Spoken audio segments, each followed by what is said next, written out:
안녕하세요. 헬스 디렉터 장영 박사입니다. 오늘은 100개의 건강 질문 중 17번째, 피곤한데 병원에서는 정상이라고 합니다. 근데 나는 피로하죠?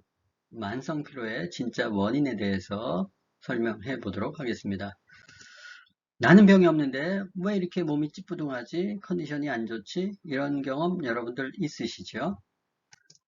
나는 왜 피곤할까요? 병원에서는 정상이라고 하는데, 수치는 정상인데, 나는 잠을 자도 피곤합니다. 또 쉬어도 계속 피곤합니다.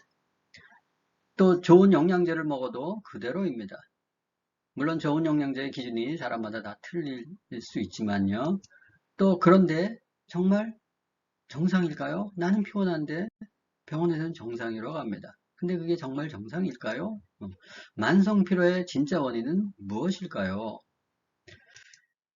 만성 피로 증후군에 대한 영상 잠깐 보도록 하겠습니다. 심하게 피곤했어요. 그러니까 뭐 활동을 해서 피곤한 게 아니고 그냥 하루 종일 가만히 누워 있어도 피곤하고. 이렇게 병원을 찾아다니면서 많이 전전하고 노력은 많이 했는데 뚜렷하게 좋아지지 않고 계속 이렇게 아프니까 제 만성 마음도 피로 힘들고. 증후군이죠. 병원에서. 머리가 이렇게 좀 아프기 시작하더니만 그 증상이 이제 좀 심해지면서 눈도 이렇게 따갑고 어떤 때는 눈이 심하게 이제 아프다 보면 이렇게 그 느낌이 눈 아래 이렇게 좀 밖으로 빠져버릴 것 같은 그럴 정도로 심각하게 아프고. 몸에는 특별한 이상이 없는데 계속 나른하고 몸 피곤하고 그래가지고 일을 제대로 못하고 이런 데다가 또 입맛도 좀 떨어지고요. 그래갖고선 이게 남자들이 요즘 성관계가 잘 안 되는 것 같고 관리가 잘 안 되고 근데 그게 좀 점점 심해지더라고요 보니까 가끔 보면은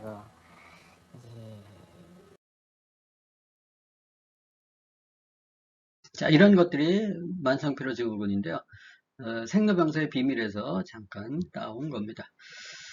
몸이 보내는 대표적인 경고라고 볼 수가 있어요. 계속 피곤하다, 나른하다, 자도 개운하지 않다, 잠도 깊이 못 든다, 또 입이 바짝바짝 마른다, 침이 마른다, 또 오후가 되면 집중력이 떨어져서 일을 할 수가 없다, 멍하다, 또 자꾸 감기에 걸린다, 또 소화가 안 돼서 불편하다, 이런 여러 가지 증상들 있잖아요. 그죠? 이거는 몸에서 계속 경고등을 보내고 있는 거예요. 당신 계속 이렇게 살면 몸이 힘들어져요 라는 경고를 보내고 있는 거죠. 근데 왜 그런 경고가 나는 아는데 병원에서는 정상이라고 할까요? 예를 들어서 자동차가 늘 몰던 자동차가 며칠 전부터 이상해요. 덜덜거리고 브레이크도 좀 밀리는 것 같고 이렇게 가속 페달을 밟아도 훅훅 안 나가고 그래서 정비소에 갔어요. 정비소에 가면 진단 장비로 체크해 봤는데 경고등이 없어요 라는 답을 듣습니다. 그러면 여러분 어떤 생각이 드세요? 정상이래요, 직원이. 그럼 나는 차에 대해서 잘 알잖아요, 그죠? 그래서 좀 이상하다라는 걸 느끼는데 정비소에 가면 직원이 체크기로 보니까 경고등이 없어서 정상입니다 라고 얘기를 합니다. 자동차 진단기도 이 큰 고장이나 명백한 오류가 있어야 이상이라고 떠요. 사람 몸도 똑같습니다. 차 상태가 안 좋다는 걸 알지만 진단기는 체크해내지 못합니다. 우리 몸도 마찬가지라서요. 병원에서 건강검진에서 이상이 없습니다. 정상 존에 있습니다. 라는 답은 수치가 정상 범위 내에 있다는 얘기인데 이것은 내가 건강하다라는 말과는 다르다는 거예요. 이게 무슨 말이냐면요. 이 정상 범위라는 것은 통계적으로 한 100명 중에서 한 95명이 이 범위에 이렇게 들어가면 정상이다라고 생각하는 거예요. 근데 나는 그 정상 범위 밖에 나는 특수한 체질일 수 있거든요. 특수한 환경에 노출될 수 있거든요. 그래서 다른 사람들이 정상이라는 것이 나에게는 정상이 아닐 수도 있다라는 거예요. 그래서 정상 수치라는 말은 단지 평균 범위 안에 있다는 것일 뿐 내 실제 수치와는 다를 수 있다. 그래서 사람을 건강관리하는 데 어려움이 있는 거죠. 개개인의 차이가 있기 때문에 정상이라도 다 다르게 나타난다는 것입니다. 또 병원에서는 정상이라고 하는 이유가 보통 병원에서 진단을 할 때 첨단 장비, 의료 장비를 이용하죠. 이 첨단 장비는 아주 사소한 미세한 병을 알아내기 위한 기계보다는 큰 병이나 큰 위험 신호를 잡기 위해 만들어진 것입니다. 사소한 증상을 잡아내지는 못해요. 여러분들 첨단 기기로 뭐 이렇게 세포의 종양 같은 것들을 보통 5mm 이상 정도를 잡아낸다고 하는데 그 밑에 더 작은 것들은 잡아낼 수 없습니다. 잡아내지 못합니다. 이런 대부분의 장비들은 장기의 구조적인 문제, 이렇게 혹이 생겼거나 또 염증이 좀 있거나 해서 화면에 이렇게 체크될 수 있는 것들, 결석이나 이런 것들, 화상으로 볼 수 있는 것들만 확인하지 내부 기능적인 오류 같은 것들은 파악할 수가 없습니다. 그래서 질병이 진행돼서 이미 많이 진행이 돼서 세포나 조직에 이상이 생겼을 때 물리적으로 체크가 됐을 때 찾아낼 수 있지 그 이전에 기능적으로 미비한 거나 뭐 이런 부분들은 파악하기가 쉽지 않습니다. 특히 만성질환 같은 경우 서서히 진행되는 병들 있죠. 이런 것들은 밝혀내기가 쉽지 않습니다. 그래서 정상이라고 해도 내 몸은 여전히 피곤한 거죠. 그래서 이런 각도에서 좀 더 설명을 드려보도록 하겠습니다. 우리가 피로하다는 것은 세포가 에너지를 만들지 못하면 피곤한 것입니다. 우리 몸의 모든 활동에는 세포가 활동을 해야죠. 세포는 에너지를 발생시켜서 자기 역할들을 하는 겁니다. 이 에너지를 만들어내는 것이 세포 내에 미토콘드리아라는 게 있어요. 이 미토콘드리아가 세포의 발전소 역할을 하는데 이게 잘 연소가 안 돼요.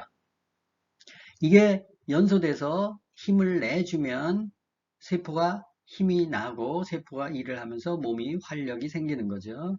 그래서 미토콘드리아가 건강하면 몸은 활력이 생깁니다. 근데 이 미토콘드리아가 완전 연소가 되려면 피를 통해서 양질의 산소, 양질의 영양소, 양질의 물을 공급받아야 연소가 가능합니다. 이런 것들이 없으면 불완전 연소가 돼요. 그래서 이 피곤하다는 것은 세포 내에 있는 미토콘드리아가 에너지를 못 만들어낸다라는 것입니다. 자, 두 번째는 몸의 회복 시스템이 무너지면 피로가 쌓인다. 우리가 먼저 시간에 이 피로가 그때그때 풀어주는 게 되게 노화에 중요하다고 얘기했습니다. 노화를 관리하는데 이 회복 시스템이 무너지면 피로가 쌓인다라는 거예요. 우리 몸은 낮에는 활동하죠. 밤에는요 쉬어요. 그러면서 몸을 회복합니다.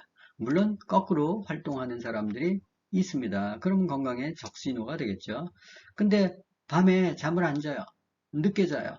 새벽까지 다른 일 하다가 자고 잠이 부족하고 또 스트레스가 많아진 상황이 되면 쉬지도 못하고 스트레스도 많고 그러면 신체에 부하가 많이 걸리죠. 오장육부에 부하가 많이 걸립니다. 그러면 영양소를 많이 공급해 줘야 되는데 영양소가 많이 고갈이 돼요.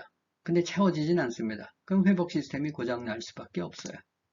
그래서 피로가 누적되면 만성이 돼요. 그리고 몸이 망가집니다. 따라서 피로는 어떻게 해줘야 그때그때 바로 풀어줘야 됩니다.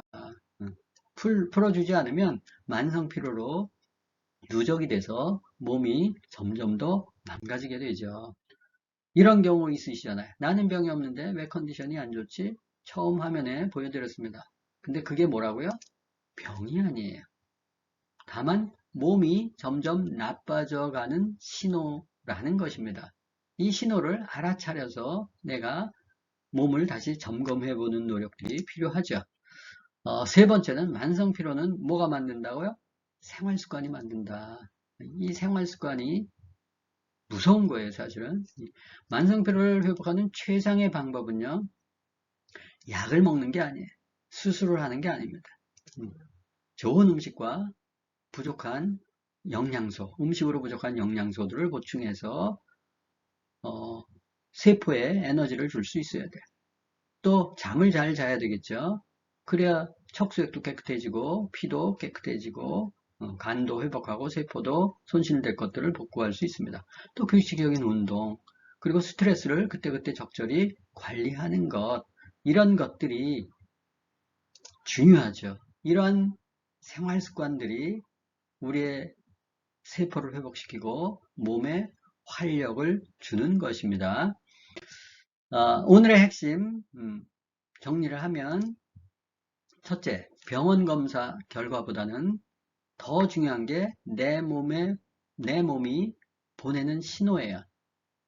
설명드렸잖아요. 병원 검사의 정상 수치라는 것은 함정이 있습니다. 개개인마다 다 차이가 있기 때문에 평균 수치가 나에게 적용되지 않을 수 있다라는 거죠.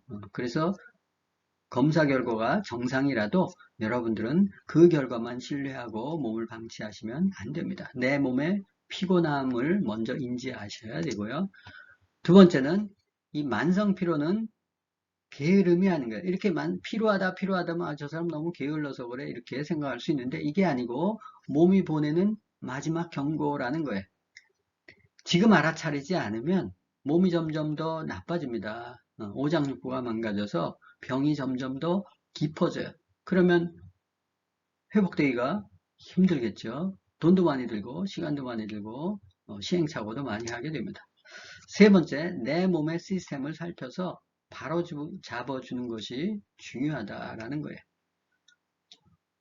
병원 검사만 믿지 말고 내 몸이 보내는 경고를 틈틈이 읽어서 내 몸 상태를 체크하는 게 중요합니다. 내 몸 상태를 보고 내가 컨디션이 안 좋으면 어떤 생활 습관이 문제가 되는지 그거를 체크해서 그거를 그때그때 교정해 주는 노력이 정말 필요합니다. 그러면 알아야 되겠죠. 알지 못하면 병원에 가서 약 받아 먹고 또 이렇게 할 수밖에 없습니다. 그래서 만성 피로는 약으로 해결되는 게 아니고 좋은 생활 습관으로 회복될 수 있다는 것을 명심하시기 바랍니다. 피로는 피할 수가 있다 없다. 피로는 피할 수 없습니다. 우리가 일을 하지 않고 살 수 없기 때문에, 움직이지 않고 살 수 없기 때문에 그렇습니다. 그렇지만 중요한 것은 그때그때 회복시켜 주는 게 중요한데, 우리의 노력 여하에 따라서 회복시켜 줄 수 있다라는 사실입니다. 다음 강의는 지금 현재 20편까지는 몸을 이해하는 과정에 대해서 시리즈로 연재하고 있습니다. 이게 끝나면 몸은 어떻게 작동하는가 해서 오장육부의 비밀 시리즈를 만들어 보도록 하겠습니다. 18편은 건강검진 여러분들 하고 계시죠? 건강검진 제대로 활용하고 계신가요? 또 건강검진을 어떻게 전략적으로 활용하는 게 좋을지, 건강검진에 숨겨져 있는 불편한 진실이 무엇인지 강의하도록 하겠습니다. 처음 오신 분들은 건강학 입문 재생 목록 처음부터 보시면 도움이 되실 거예요. 건강 어렵지 않습니다. 원리만 터득하면 얼마든지 쉽게 건강관리를 하실 수 있습니다. 지금 화면에 보이는 영상을 이어서 시청해 주시면 좋겠습니다.